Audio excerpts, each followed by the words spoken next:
오늘 기도에 대한 18번째 시리즈 기도는 영원하다라는 제목을 가지고 말씀을 나눌 것입니다. 여러분, 기도하는 일이 이 세상에 어떤 일보다 중요해요. 사실은 기도하는 일은 표가 잘 안 나는 것 같아요. 앉아서 기도만 하니까. 그러나 어떤 일을 결정하는 일은 기도 때문에 어떤 일이 결정된다는 걸 기억해야 돼요. 앞이 막막할 때, 무엇을 해야 할지를 모를 때, 누구를 만나야 할지, 어디로 가야 할지, 그때 우리는 무엇부터 해야 되느냐? 기도부터 해야 돼요. 그러면 길이 생기고 문이 열리고 홍해가 갈라지고 하늘에서 불이 내리고 하늘에서 비가 내리고 지향이 그치고 사람의 마음이 움직이고 사자의 입이 봉해지고 옥문이 열리고 땅이 흔들리는 역사가 일어나는 것입니다. 그러므로 처음에도 기도요, 마지막도 기도요, 고난이 와도 기도요, 기가 막히게 좋아도 기도요, 젊어서도 기도요, 늙어서도 기도인 것입니다. 여러분, 이 세상에 영원한 것이 있겠습니까? 영원한 것. 제가 생각해 보니까 이 세상에는 영원한 것이 없어요. 그런데 말씀은 영원해요. 영원하다라는 말은 변치 않아야 돼요. 또한 변치 않을 뿐만 아니라 우리에게 쓸모가 있어야 영원한 것이에요. 있는데 우리에게 가치가 없다면 그건 영원한들 무슨 필요가 있겠어요? 그래서 첫째, 말씀이 영원한 거예요. 말씀이. 풀은 마르고 꽃은 시들지만 주의 말씀은 영원하다고 성경은 이야기하고 있어요. 성경은 알다시피 1600년 동안 쓰여진 책이에요. 어떻게 이것이 가능하냐 이 말이에요. 1600년 동안 쓰여졌는데 마치 하늘에서 한 권이 뚝 떨어진 것처럼 이질감이 전혀 없다고 그랬어요. 창세기를 읽거나 요한계시록을 읽거나 사복음서를 읽거나 구약의 율법서를 읽거나 통하는 맥락이 어쩌면 그렇게 똑같은지, 책명만 붙어있지 않으면 우리는 어디를 읽어도 통일된 책이라는 것을 느낄 수 있어요. 이런 책은 없어요. 세상에. 있을 수가 없는 이야기예요. 여러분, 10년만이라도 강산이 변해요. 근데 1600년이 변했어요. 1600년 동안, 그리고 이 성경은 무려 6000년 역사, 더 정확히 이야기하면 구약의 4000년, 그리고 신약이 지금 우리가 예수님 오신 후에 2000년을 살고 있으니까 인류 역사가 6000년인데, 인류 출현 후에 6000년인데 성경은 무려 4100년 정도의 역사를 갖고 있어요. 성경에서 다루는 스토리가 적어도 4000년이라고 해요. 그러면 4000년이 지난 이야기를 우리가 읽으면 우리 마음속에 어떻겠어요? 이질감이 생기고 유행에 뒤떨어지고 읽혀지지 않아요. 그러나 성경은 읽을수록 새로운 책이에요. 읽을수록 탐복하게 만드는 책이라는 거예요. 그래서 말씀이 영원하다는 거죠. 예를 들어 볼까요? 인권 이야기하지만은 성경에는 이미 인권을 이야기한 지가 오래됐어요. 요새 새삼스럽게 인권 언제부터 이렇게 인권이라고, 민주주의 언제부터 민주주의라고. 성경에는 얼마나 이 인권에 대한 얘기를 일찍이 그리고 정확하게 이야기했는지 몰라요. 연약한 여인네와 힘없는 노동자, 나그네에 대한 철저한 배려가 성경에는 명확히 기록된 책이에요. 성경은 앞서가는 책이에요. 예수님 오실 때까지, 이 세상이 끝날 그날까지 성경은 날마다 새로운 우리에게 영적 지식을 가져다 줄 것이라고. 그래서 성경을 읽는 사람은 변화돼요. 성경이 있는 사람은 새로워져요. 성경이 있는 사람은 하나님 앞에 온전한 인격으로 변화되는 역사가 일어나게 된다는 거예요. 왜냐? 성경이 앞서간 책이기 때문에. 성경이 옛날의 이야기만 하고 있고 쓸모없는 이야기를 다루고 있다면 한 번 읽고 나면, 아니, 중간에 읽다가 말아버려요. 그러나 우리가 성경을 안 읽어서 그렇지, 영적으로 공격을 받고 우리 육의 소욕이 성경 외의 것을 자꾸만 찾으니까 그렇지, 성경을 읽으면 누구든지 탐복한다는 것은 우리가 다 알 수 있는 이야기예요. 성경에는 이미 종에 대한 권리의 이야기, 힘없는 여인네와 힘없는 노동자, 그리고 힘없는 어떤 아내자들에 대한 이야기가 철저히 배려되어 있는 이야기예요. 여인의 출산에 대한 이야기, 재판에 대한 이야기, 도덕과 윤리의 이야기가 얼마나 뛰어난지 몰라요. 오늘날 갖다 적용을 해도 이거는 탐복하게 만드는 내용들이 너무 많아요. 그래서 진리인 거예요. 그래서 빼거나 더할 수 없는 거예요. 그래서 성경은 성경 자신의 권위에 대하여 이렇게 설명을 했어요. 이 말씀 중에 하나라도 더 하는 자는 이 성경, 과장되게 말할 필요도 없다 이 말이에요. 그것도 하나님이 싫어해요. 성경에 과장된 이야기 하나라도 더하는 자는 이 성경에 기록된 모든 재앙이 더해질 것이고 빼지 마라. 힘들다고 빼지 말고 자기에게 불리하다고 선포하지 않고 설교자들한테 경고하는 거예요. 교사들한테 경고하는 거예요. 그 말씀을 자기적으로 해석해가지고 제멋대로 해석해서 빼거나 더하는 자는 무서운 심판을 받는데 재앙이 더해지고 하늘의 생명책에서 그의 이름에 제하질 것이라고 굉장히 엄하게 이야기했어요. 성경은 성경 자신을 지켜내고 있는 것이다 이 말이에요. 자, 그 옛날 노동자의 하루 임금을 그날에 해결하라고 경고하고 있어요. 오늘날도 이렇게 못 지키는 기업이 수다해요. 그래서 하청업체 핏바라먹고 하청 노동자들 핏바라먹고 그래서 자기 배만 살찌우는 그러한 회사들이 수두룩합니다. 그런데 이미 성경에는 무려 3,500년 전에 모세 율법에는 이런 문제에 대해 완벽하게 설명을 해놨어요. 레위기서 19장 13절에서 15절 대표적으로 하나만 이야기하는 거예요. 시간이 없으니까 같이 봅니다. 시작. 너는 내 이웃을 억압하지 말며 품꾼의 싹을 아침까지 밤새도록 네게 두지 말며 너희 기먹은 자를 저주하지 말며 맹인 앞에 장애매를 놓지 말고 네 하나님을 경외하라. 나는 여호와이니라. 너희는 재판할 때에 불의를 행하지 말며 가난한 자의 편을 들지 말며 세력 있는 자라고 두둔하지 말고 공의로 사람을 재판할지며 이게 이미 3,500년 전에 나온 이야기. 네 이웃을 억압하지 말고 착취하지 말고 이것까지는 뭐 두리뭉실한 이야기니까 그럴 수 있지. 품꾼의 싹을 아침까지 밤새도록 네게 두지 마라. 품꾼에게 싹을 줄 수 있어요. 근데 돈을 주기가 아까워서 네 손에 쥐고 움켜쥐고 있지 마라. 이거 안 지키는 기업들이 수두룩하다니까요. 지금도. 근데 그 옛날 노동자의 품삯을 착취하지 말라고 성경은 이야기하고 있어요. 기먹은 자를 저주하지 마라. 듣지 못한다고 함부로 말하지 말라는 거예요. 맹인 앞에 장애물을 놓지 말고 너희는 재판할 때 불의를 행하지 말지니 가난한 자의 편들지 말고 세력 있는 자라고 두둔하지 말라. 이거 안 지켜주고 있어요. 지금 이 세상에. 그렇잖아요. 가난한 자라고도 편들지 말래. 성경에 재판할 때 가난한 자라고 편들어라 그러면 이거 이상한 거예요. 책이. 가난한 자라고 무조건 편들어야 돼? 근데 성경은 그렇게 말하고 있지 않아요. 가난한 자라고 편을 들지 말고 세력 있는 자라고 그를 두둔하지 마라. 지금은 어때 현실이? 가난한 자는 불의한 재판을 받고 세력 있는 자는 그냥 숭숭 빠져나가고 있잖아요. 이런 세상이에요. 성경은 그렇게 말하고 있지 않아요.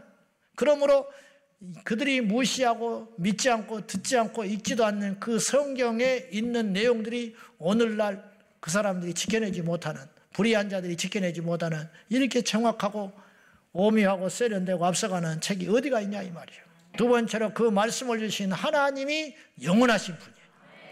하나님 알파와 오메가이시고 완전하시며 오류가 없으시고 보강할 수 없으신 분, 실수가 없으시고 후회하는 일이 없으시고 모르는 것이 없으신 분. 그래서 우리가 표현하기를 전지전능하신 하나님이라 그랬어요. 단지 우리는 그분의 계획을 알지 못하고 또한 의문점이 많은 것뿐이지 우리가 하나님 앞에 가면 다 알게 돼요. 하나님은 합력하여 선을 이루시는 분이시라. 1,000명이 모였는데요. 한 명이 반대했어. 그러면요 갈등이 시작돼. 무슨 말이냐면 1,000명 중 한 명만 의견이 달라도 해결을 못해. 인간은. 이게 인간이 절대 해결을 못해. 민주주의가 완전한 법이 아니에요. 다수결이다 오는 게 아니에요. 다수가 다 맞다고 손들었어. 근데 그 결정이 틀리면 어떻게 할 거예요? 이게 한계예요. 근데 하나님은 모든 것을 합력해서 선을 이루셔요.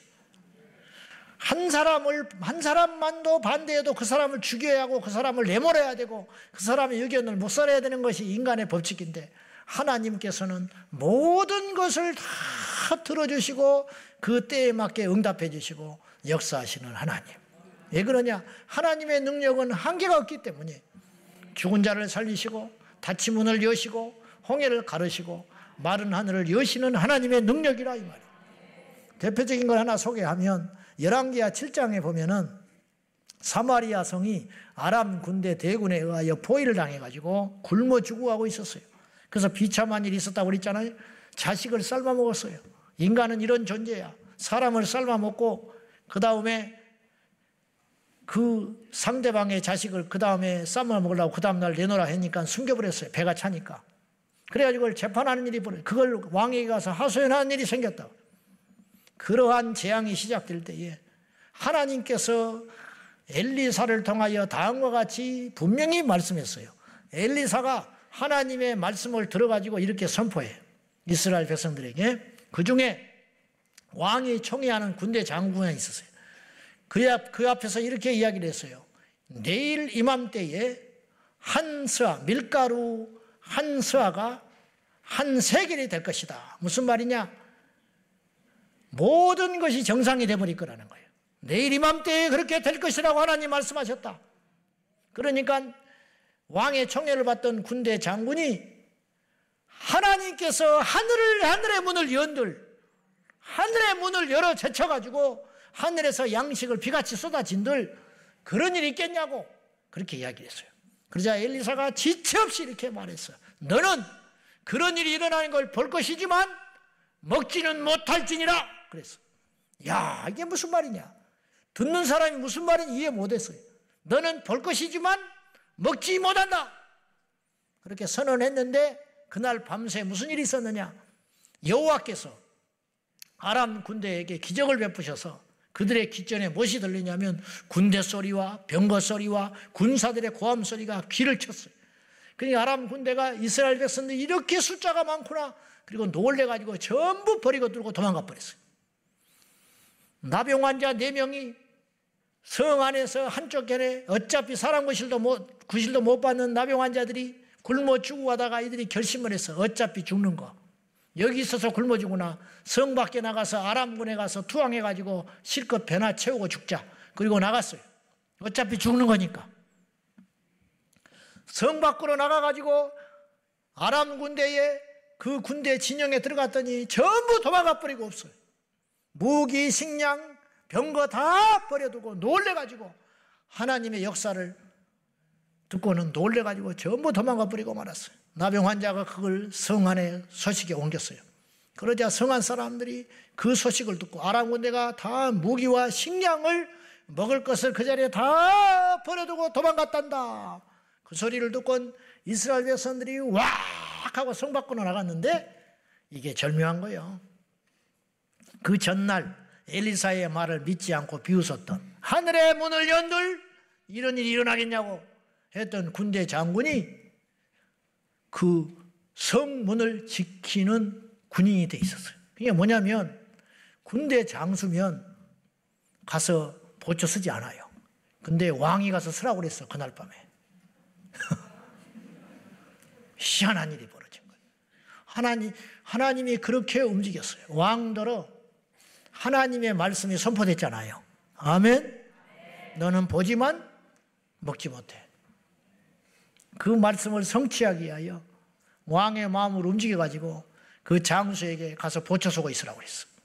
왕이 그렇게 말하니까 총애받는 장수가 꼼짝없이 성문에서 보초를 서고 있는데 이스라엘 백성들이 와 배고파 죽었으니까 뭐 이건 체면도 뭐도 없어. 무서울 것도 없고 뒷일을 생각할 것이 없어요.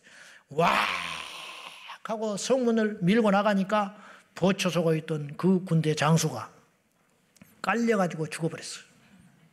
깔려가지고. 봤어요. 뭘 봤냐? 식량 문제가 해결된 걸 봤다니까. 근데 먹지 못하고 죽어버렸어. 이런 일이 성경에는 숱하게 있어요. 이 일을 이루시는 분이 누구냐? 전지전능하신 하나님. 그 하나님이 우리 하나님이. 성경에만 있는 하나님이 아니에요. 하나님이 맘먹으면 하나님이 눈만 찡긋해버리면 끝나는 거야. 할렐루야. 그러므로 주를 사람에게 대지 말고 하나님께 되기를 축복합니다. 말씀이 영원하고 하나님이 영원합니다. 그리고 우리의 기도가 영원히 남아요. 하나님 말씀은 없어지지 않지요. 더군다나 우리의 기도는 영원하다는 말이 무슨 말이냐? 우리의 기도는 절대로 땅에 떨어지지 아니하고 믿음의 기도라는 걸 전제할 적에 우리의 기도는 하나님이 때가 되면 반드시 들어주신다 그런 뜻이에요. 울며 씨를 뿌린 자는 기쁨으로 단을 거두리로다. 정령 기쁨으로 단을 거두리로다. 울며 씨를 뿌릴 만큼 절박한 상황, 그러나 뿌려진 씨는 없어지지 않는다. 누가 지혜롭냐? 울며 씨를 뿌린다는 것은 기가 막힌 상황이에요. 나라를 잃었다든지 문제가 생겼다든지 죽지 못할 상황, 죽지 못해서 살고 있는 거예요.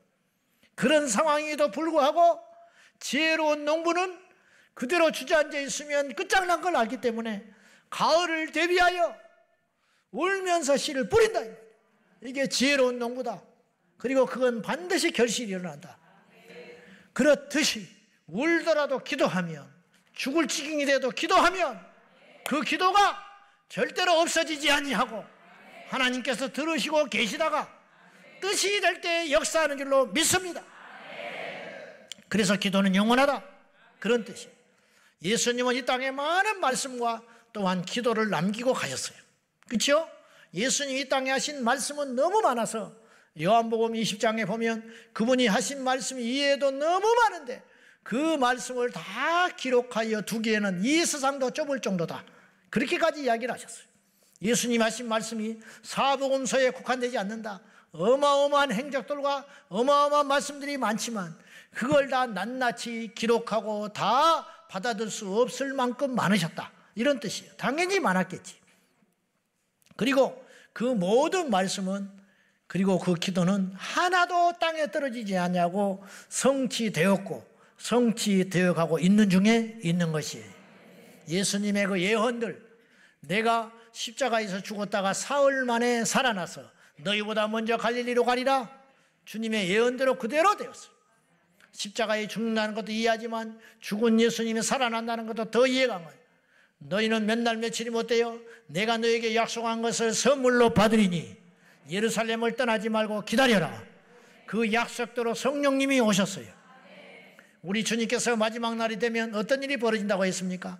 마태복음 24장에 이 세상의 모든 질서가 파괴돼 버리고 자식이 부모를 대적하고 돈을 사랑하며 모든 이 땅의 지진과 기근과 전쟁, 이런 것들이 점점점 많아져 마지막 때 이런 험악하고 각박한 세상이 올 것이라고, 그리고 사랑이 식어지고 믿는 자들이 다 떠나가게 되고, 그런 때가 올 때에 우리 예수님이 공중에서 천사장의 나팔 소리와 함께 구름을 타고 예수님이 다시 오시리라. 예수님의 말씀은 다 성취가 됐어요. 베드로에게 말씀했어요. 처음 보자마자 나를 따라오너라. 내가 너로 사람을 낚는 어부가 되게 하리라. 무슨 말인지 알아듣지도 못해 베드로가. 근데 그대로 성취가 됐어요. 그리고 예수님은 베드로에게 이렇게 부활하셔서 이렇게 예언을 하시고 떠나셨어요. 네가 띠를 띠고 나무에 매달려 영광에 참여하게 되리라. 죽게 될 것이다, 이 말이에요. 요한복음 21장 18절 시작. 내가 진실로 진실로 네게 이르노니 네가 젊어서는 스스로 띠띠고 원한 곳으로 다녔거지만 늙어서는 네 발을 벌리리니 남이 네게 띠띠우고 원하지 아니하는 곳으로 데려가리라. 이게 뭐예요? 네가 젊었을 때는 띠를 띠고 진리의 띠를 띠고 원하는 곳으로 이곳저곳 다니면서 복음을 전할 것이지만 네가 늙어서는, 그러니까 네가 일찍 죽지는 않는다. 베드로는 금방 잡혀 죽지는 않았어. 야고보처럼. 야고보 사도는 최초의 사도 중에 최초의 순교자가 야고보 사도예요. 일찍 잡혀서 헤롯 손에 의해서 죽었어요. 그러나 베드로는 감옥에 들어갔다고 나왔어요. 어떤 사람은 감옥에 갇혀서 죽고 어떤 사람은 나왔어요. 기적적으로. 여러분, 하나님 무능해서 데려간 게 아니에요. 스데반을 하나님께서 무능하셔서 그냥 두고 계신 게 아니라고요. 얼마든지 하나님께서 천사를 보내서 막아낼 수 있었어요. 바울도 때가 안 됐으니까 빌립보 감옥에 신라와 갇혔을 적에 옥토가 흔들려서 옥토문이 열려가지고 빠져나온 일이 일어났잖아요. 근데 나이 먹어서는 잡혀서 열도망 나서 죽었다고요. 그러니까 하나님의 뜻이 다 있는 거예요. 아멘.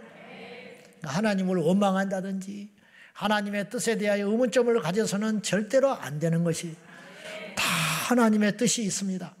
베드로에게 네가 젊어서는 네가 띠를 띠고 네가 원하는 것으로 다녔겠지만은 늙어서는 네가 원치 않는 곳에 끌려 들어가서 네 팔을 벌리린다. 이 말이 뭐예요? 팔을 벌린다는 것은 십자가에 못 박혀 죽는다 이런 뜻이. 근데 특이하게 베드로는 십자가에서 거꾸로 못 박혀 죽었어요. 전에 오는 이야기에 의하면 베드로를 십자가에 못 박아 죽이려고 할 적에 베드로가 소원을 했대요. 부탁을 했대. 나를 십자가에 거꾸로 매달려 죽지 말고 온전케 매달지 말고 거꾸로 매달아 주시오. 이유인즉슨 나 같은 죄인이 어떻게 예수님처럼 십자가에 못 박아 죽을 수 있겠소. 거꾸로 매달아 주시오. 그래가지고 발을 하늘로 쳐들고 묶여가지고 십자가에서 형받아서 죽었으니 주님의 약속대 이 말씀의 성취대로 팔을 땅에다가 디디고 벌리고 두 팔을 벌리고 그가 원치 않는 죽음을 기뻐할 사람은 없지요. 죽음 자체는 두려운 것이니까. 그래서 네가 남이 너를 띠띠우고 묶고 결박해서 십자가에서 팔 벌려서 네가 원하지 않는 곳에 죽음을 당하게 될 것이다. 못 알아들어요, 베드로는. 그러나 예수님은 다 이미 말씀하셨다 이 말이에요. 마태복음 24장 35절 다 같이 시작. 내 말은 없어지지 아니하리라. 천지는 없어진다고 그랬어요. 그러나 내 말은 없어지지 아니하리라. 할렐루야. 우리 주님이 그런 분이다. 사도 바울을 택하실 적에 하나님께서는 아나니아를 보내서 안수하여 그의 눈을 비닐 같은 걸 떼어주면서 가기 전에 아나니아가 망설여요. 못 갑니다. 그 사람이 얼마나 못된 짓을 많이 하고 다녔는지 지금도 내 눈에는 희화하는 걸로 보인다는 거예요. 저 사울이 저럴 사람이 아니라는 거예요. 우리를 잡아들이려고 믿는 척하고 위장한 것이지 그럴 리 없다고. 그랬더니 하나님께서 성령께서 말하시기를 가라. 내가 그를 이방인의 구원할 도구로 택한 그릇이다. 하나님이 이미 다 택해놨다. 이방인을 구원할 그릇으로 택하기 위하여 이방인의 문화를 습득하게 하신 하나님. 이방인을 알아야 복음을 전하죠. 그래서 헬라 문화와 헬라 철학에 능통하게 만드셔서 그의 서신서 13권을 남기게 하시고 가는 곳마다 헬라 말에 능통하고 헬라 문화에 능통하고 헬라 철학과 지식에 능통했기 때문에 그들과 맞짱 떠서 복음으로 그들을 굴복시켜 예수 그리스도의 복음을 전했던 탁월한 그릇으로 하나님이 사용하셨다 이 말이죠. 모세도 마찬가지. 모세도 원수의 턱 밑에서 안전하게 지켜주십니다. 이 하나님의 역사예요. 누가 감히 애굽의 바로의 딸의 수양 아들을 건드릴 수가 있겠어요. 그가 이스라엘 백성이든지 범죄자이든지 누구든지 어떻게 누가 감히 그를 털것 하나 건드릴 수 있겠어요.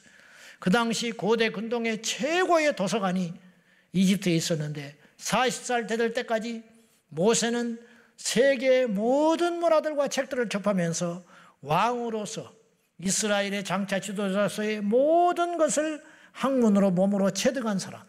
그래서 그가 40년 연단받고 이스라엘의 지도자가 되어가지고 40년을 광야에서 먼저 살게 하시고 애굽에서 리더십을 갖게 하시더니 하나님께서 그 모세를 들어서 정확한 나이에 80의 그를 들으시사 쓰시는 이 하나님의 역사하심. 천지는 없어지거니와 내 말은 없어지지 아니하리라. 이 약속의 말씀을 취하는 자마다 그대로 될 줄로 믿습니다.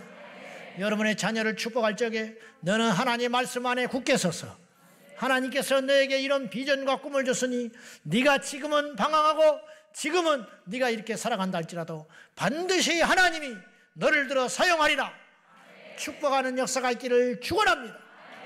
하나님의 말씀은 살아있기 때문에 하나님의 말씀을 계시받고 하나님의 말씀이 선포될 때 땅에 떨어지긴 해 뚝뚝뚝 먹으라 이 말이에요. 내 말을 먹으라. 내 말씀을 먹으라. 그 말씀을 먹는 자는 살리라 해서 그 말씀을 믿으러 받는 자는 그대로 이루어진다 이 말이죠. 예수님의 말씀이 이루어진다는 건 새삼스럽게 놀랄 일이 아니에요. 왜냐? 성경에서 이미 검증이 끝났기 때문이에요. 주님께서 생전에 이루신 것도 많아요. 성경에 이루게 하시려고 주님께서 어린 나귀를 타시고 예루살렘에 입성하시고 사람들에게 결박을 당하시고 이런 일들 엘리 엘리 라마 사박다니 시편 22편이 마태복음, 마가복음, 누가복음, 요한복음에 주님께서 십자가에 달리실 때 그대로 성취되시고 그의 옷을 갈라서 가져가지 아니하시고 않게 하고 한 사람이 제비 뽑아 가져가게 하시고 이것도 성취됐어요. 이게 왜 특별한 일이냐 하면 그 당시 사람들이 사형수가 죽으면 그 옷이 재수가 좋다고 해서 그 죽인 자들이 서로 가져갔어요. 찢어서 서로 가져가려고 하니까 한 사람이 독차지하지 못하고 그들이 옷을, 사형수의 옷을 찢어가지고 조금씩 조각 가져갔다 이 말이에요. 그러니까 예수님의 죽음 또한 그렇게 해야 되는 거예요. 그러나 예수님의 죽음은 특별해서 그것도 하나님이 믿게 하려고. 아멘. 하도 안 믿으니까 이미 성경에 그것을 예언해 놓고 예수님의 옷은 찢어가지 아니하고 제비 뽑아서 한 사람이 가져간다. 이것도 성취되게 하셨다 이 말이죠. 무슨 수로 이런 걸 만들 수가 있냐 이 말이에요. 기가 막힌 일이 아니요. 하나님의 말씀은 땅에 떨어지지 아니하고 천지는 없어지려니와 내 말은 땅에 떨어지지 아니하리라. 절대로 하나님은 인생이 아니 시건치 아니하시고 땅에 떨어지는 말씀이 없다 이런 뜻이에요. 그거가 동시에 예수님의 예언만 성취된 것이 아니라 예수님의 기도도 다 응답되고 성취되었어요. 요한복음 17장 20절 말씀 한번 보겠습니다. 시작. 내가 비옵는 것은 이 사람들만 이함이 아니요 또 그들의 말로 말미암아 나를 믿는 사람들도 이함이니. 자, 요한복음 17장은 전체가 예수님의 중보기도, 제자들을 위한 중보기도였어요. 그런데 그 중보기도 내용 중에 예수님이 저는 이 본문을 굉장히 특별하게 봤어요. 요한복음 17장 20절을 읽고 기가 막히다 이 말씀이.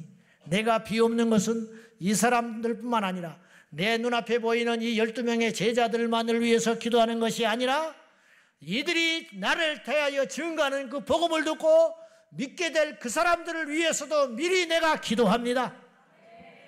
그 기도를 해놓으셨다는 거예요. 이미 우리 주님은 우리 교회를 위해서 이미 기도해 놓으셨다 이 말이에요. 우리 주님은 오늘 모인 여러분을 위해서 이미 기도해 놓으셨다.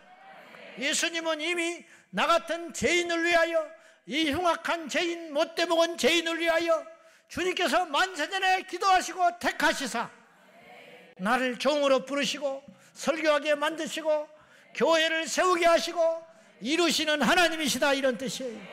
내가 비옵는 것은 이들만을 위해서 기도하는 것이 아니라 이들을 통하여 믿게 된 자들까지 포함하여 미리 기도합니다. 주님이 그렇게 기도하셨다 이런 뜻이에요. 그 기도가 떨어지지 않냐고 이루어 주셨다 이런 뜻이에요. 저는 날마다 우리 성도들의 아픔의 소리를 듣습니다. 병이 나고 우울증 걸리고 관계가 힘들고 집안에 우환이 있고 자식이 아프고 시부모와의 갈등이 있고 사업이 어렵고 전세를 빼야 되는데 돈이 없고 온갖 사건 사고의 이야기를 제가 매일 듣습니다. 주여 어찌하면 좋습니까? 그런 문제를 바라보면 하나님이 나를 안 도와주시는 것 같아요. 수십 년 기도했지만 자식은 계속 삐딱선을 타고 집안의 구원은 묘연하고 주님 내 기도는 언제 들으실랍니까? 그렇게 우리가 낙심하기가 쉽습니다. 그런 여러분에게 분명히 말씀드리고 싶어요. 토마스 목사는 단 한 명에게도 복음을 전하지 못하고 죽었지만 그의 계획은 아마도 이런 것이었을 거예요. 제네럴 세모노를 타고 평양에 도착하여 성령책을 가지고 왔으니 틈이 나면 성령책을 나눠주고 조선 땅에 와서 조선의 말을 익혀가지고 그들과 소통하며 예배당을 만들고 교회를 지어서 그들에게 복음을 전하여 제자들을 키워내고 성경을 가르치고 찬양을 가르치고 구호활동에 힘쓰면서 그러한 계획을 세우고 영적인 거대한 비전을 가지고 제네럴 세모노에 몸을 싣고 왔을지 몰라요. 그러나 하나님은 더 완벽한 계획이 있었어요. 네가 죽더라도 내가 한다. 너는 죽을지라도 너의 순교의 피를 받고 내가 행하리라.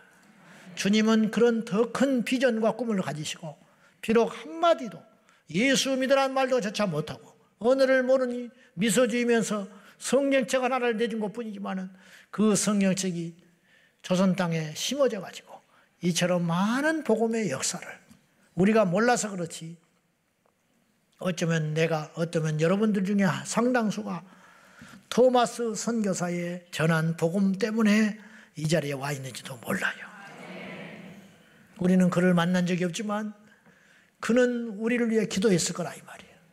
예수님은 우리를 위해서 기도했다고 내가 아까 요한복음 17장에 말했어요. 내가 비옵는 것은 이들만 아니라 이들을 통하여 믿게 된 자들을 위하여 미리 기도해 놓으셨다.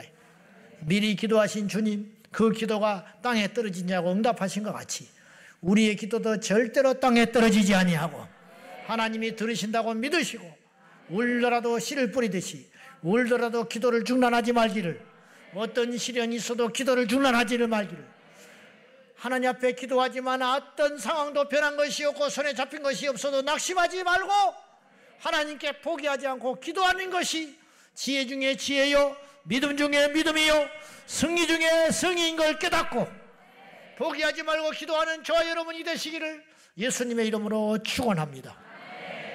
이 나라 이 교회가, 이 땅의 교회들이 차별금지법을 막아내는 저력이 어디에 있는가? 그동안 150년 동안 흘려온 땀과 피가 날마다 드려진 기도의 능력이 아닌가? 저는 그렇게 생각해요. 사랑하는 여러분, 기도 없이는 어떤 일도 일어나지 않아요. 그러나 기도하면 모든 일이 가능해지는 것이에요. 아무리 세상에 강한 자도 기도하지 않으면 무너지지만 아무리 약한 자도 쓸모없는 인생도 기도하면 그 기도는 하늘의 보좌를 움직일 수 있다는 것을 기억하고 우리가 어떤 경우에도 기도를 쉬는 그러한 자가 되지 말고 기도에 힘쓰는 저와 여러분 되시기를 예수님의 이름으로 축원합니다. 평소에도 기도하고 아파도 기도하고 병상에 가서 기도하고 장례식에도 기도하고 결혼식에도 기도하고 기뻐도 기도하고 슬퍼도 기도하고 비가 와도 기도하고 해가 맑아도 기도하고 이 땅에서도 기도하고 외국에 나가서도 기도하고 남자도 기도하고 여자도 기도하고 늙은이도 기도하고 젊은이도 기도하고 우리 모두 기도에 힘쓰는 어떤 경우에도 기도하면 시험은 물러가게 될 줄로 믿습니다.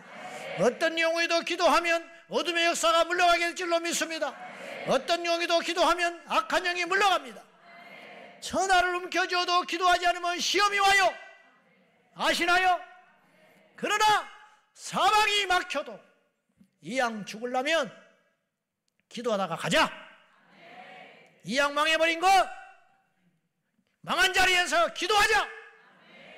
뭐 할 거냐 그러면? 뭐 할 거예요? 기도하다 가자. 하나님 앞에. 그 자를 마귀가 못 건드리는 거지. 그런 사람을 어떻게 우리가 낙심될 수가 있겠어요? 절망할 수가 있겠어요? 그러면 승리하게 되는 것이에요. 우리가 알 수는 없지만 누군가 오늘 우리를 위해서 기도하고 있고 기도해 왔어요. 우리 교회를 위해서 누군가 기도하고 있어요. 잘난 게 아니고 하나님이 뭔가를 쓰시려면 반드시 기도자부터 일어나기 시작하는 거예요. 기도자부터 일어나. 어느 나라가 복음화가 되려면 그 나라를 위해서 기도하는 일이 먼저 일어나요. 어떤 종을 쓰려면 하나님이 그 종을 위해서 기도하는 사람부터 주변에 포진시킨다 이 말이에요. 어떤 역사가 일어나려면 그 되는 일을 위하여 먼저 기도부터 나오기 시작한다 이런 뜻이에요. 누군가 알 수는 없지만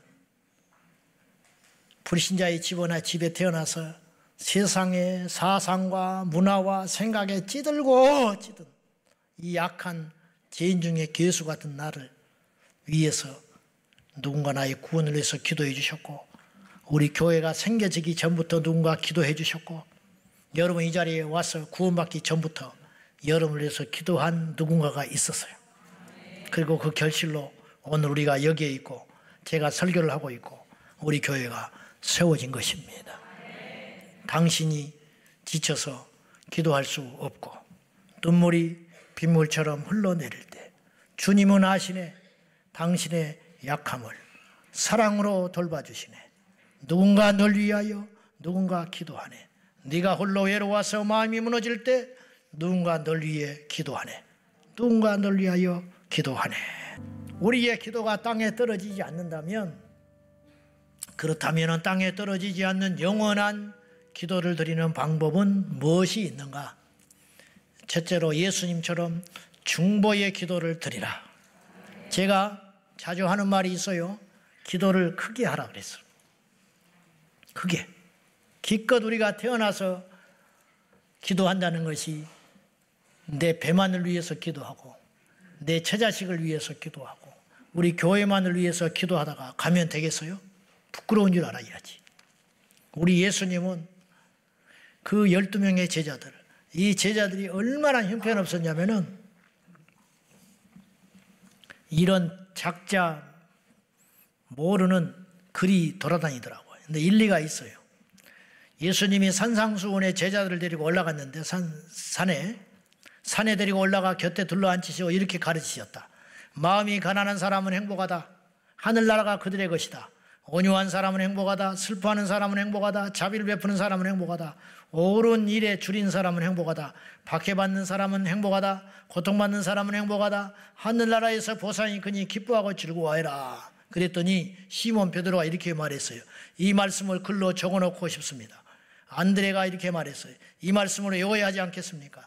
야고보가 말했어요. 그걸 가지고 우리끼리 시험을 보겠습니다. 빌립보가 말했어요. 이 말씀을 더 자세히 알 수 있는 참고서적이 있을까요? 바들로메오가 말했어요. 이 말씀을 다른 사람에게도 전해줘야 되지 않을까요? 요한이 말했어요.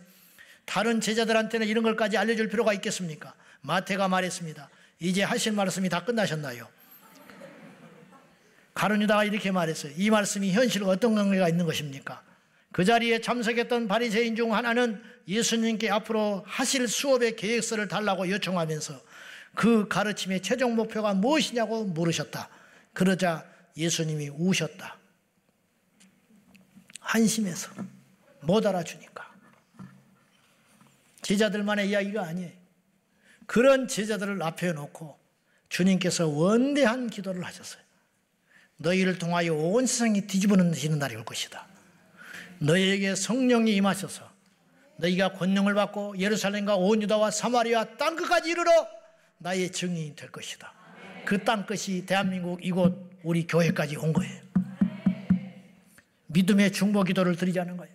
나라와 민족과 열방과 하나님의 나라와 의를 위한 기도, 우리 자녀와 우리 다음 세대를 위한 기도, 내 자식은 방황하고 있지만 다음 세대를 위해서 기도하는 큰 기도, 우리 교회는 부흥이 안 되지만 한국교회 부흥을 위해서 기도하는 큰 기도, 나는 우리 가족 식구 하나도 전도하지 못하고 복음 다 전하지 못하고 있고 구원도 이루지 못했지만 세계 열방을 품고 기도하는 그 큰 기도, 그 기도가 위선적 기도가 아니라 주제넘는 기도가 아니라 그 기도를 하나님이 받으신다, 그런 뜻이.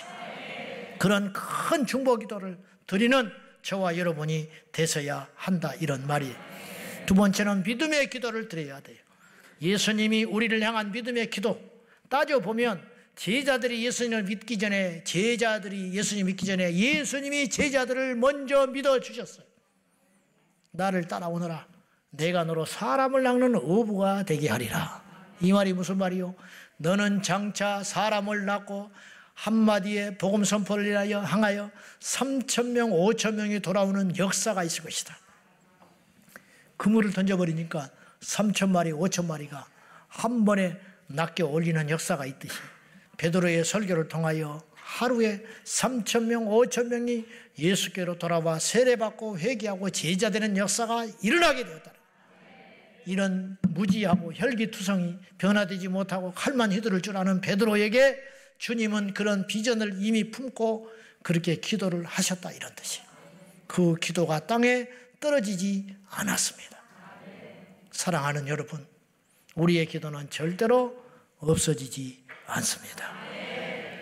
믿음의 기도를 드려라. 믿음의 기도. 탕자가 집에 돌아오기 전에 아버지는 이미 탕자를 용서하고 계셨어요. 그리고 달려오는 탕자를 바로 신발을 벗어 던지고 쫓아가서 그를 맞이해 주셨어요. 탕자를 용서하지 않았다면 그런 일은 불가능해요. 그렇듯이 아비가 탕자를 사랑한 것이 탕자가 아버지께 돌아온 그것보다 더 큰 것이듯이 우리 주님의 믿음과 우리를 향한 사랑이 더 크다는 거예요. 우리가 믿음의 기도를 드려야 돼요. 술이나 처먹고 다니고 방황하는 자식을 앉혀놓고 아들아, 너는 종이 될 것이다. 아들아, 너는 너의 인생을 하나님께 바치는 날이 올 것이다. 그런 재수음소리 하지도 말라고. 듣기도 싫다고. 그렇게 말할지 모르나 기도로 딱 묶어버리면 그 자식이 어디를 가겠습니까? 사랑하는 여러분, 우리의 기도는 반드시 땅에 떨어지지 않고 영원하다. 그걸 명심하고 오늘도 기도도 억지로 안 돼. 기도도 하나님께서 나를 통해서 시킬 때가 있어요. 큰 기도가 나올 때가 있어요. 나는 이 모양 요 꼴인데 하나님이 큰 기도를 나오게 하실 때가 있다. 그 기도를 주저없이 하셔야 돼요. 지금 보이지 않지만 보이는 것처럼 기도해야 할 때가 있는 거예요. 우리 내 문제, 내 앞에 있는 현실도 복잡하고 어려워 죽겠는데 하나님께서 세계 열방을 품고 기도하라고 하실 때가 있다고. 그걸 주저하지 말고 순종하고 기도하면 하나님께서 그 큰 기도를 들어주시고 반드시 응답해 줄 줄로 믿고, 이 땅에 점점 어둠이 밀려오고 있습니다.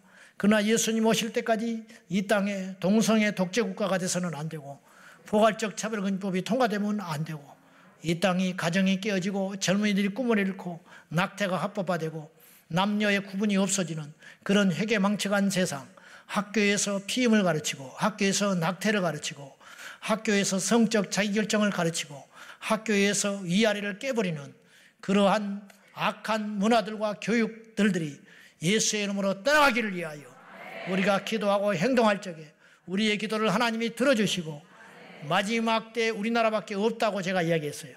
우리가 잘난 게 아니고 현실이 그래요. 세계 열방을 둘러봐요.